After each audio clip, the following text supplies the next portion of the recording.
Une ambiance bon enfant, une centaine de fidèles pour une cérémonie pas comme les autres. Nous sommes à Tizi Ouzou, fief de la Kabylie. Filmé en caméra amateur, ce jeune musulman va se convertir. Par cet acte, j'offre mes épaules à la chrétienté.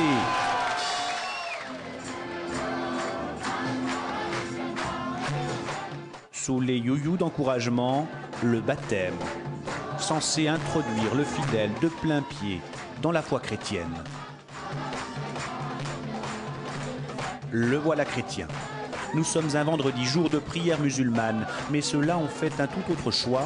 Ils ont adhéré au mouvement chrétien le plus actif à travers le monde, les évangélistes. Ici, la communauté revendique un nombre important de conversions et assume le prosélytisme. D'Algériens musulmans convertis devenant chrétiens. Il y en a beaucoup ? Énormément, pas beaucoup, énormément.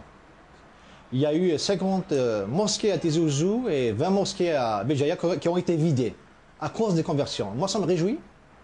Un nombre de conversions difficile à évaluer, mais un phénomène assez important pour que l'État réagisse par une loi qui régit le culte non musulman de façon très stricte et réprime le prosélytisme. Résultat, 13 temples, dont celui-ci, ont été suspendus par les autorités en attendant de recevoir un certificat de conformité pour l'exercice de leur culte. Plus de 200 personnes ce jour-là réunies pour l'office. Les cantiques sont psalmodiés avec ferveur, en français ou en amazigh, la langue berbère.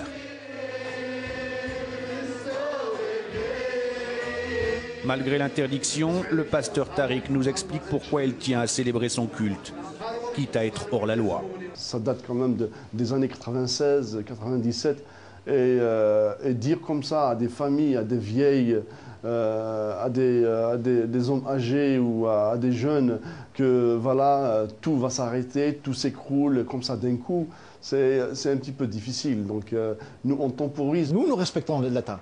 La Bible nous dit, soumettez-vous aux autorités. C'est ce que nous faisons. C'est pourquoi nous courons sans cesse derrière les bureaux, nous demandons, aidez-nous, facilitez notre tâche, afin que nous puissions régulariser notre situation. Nous ne voulons pas vivre en noir. Des gens nous connaissent, ils nous voient. Les policiers sont là, ils ont nos noms, nos numéros de téléphone, ils viennent. Alors pourquoi cette pourchasse?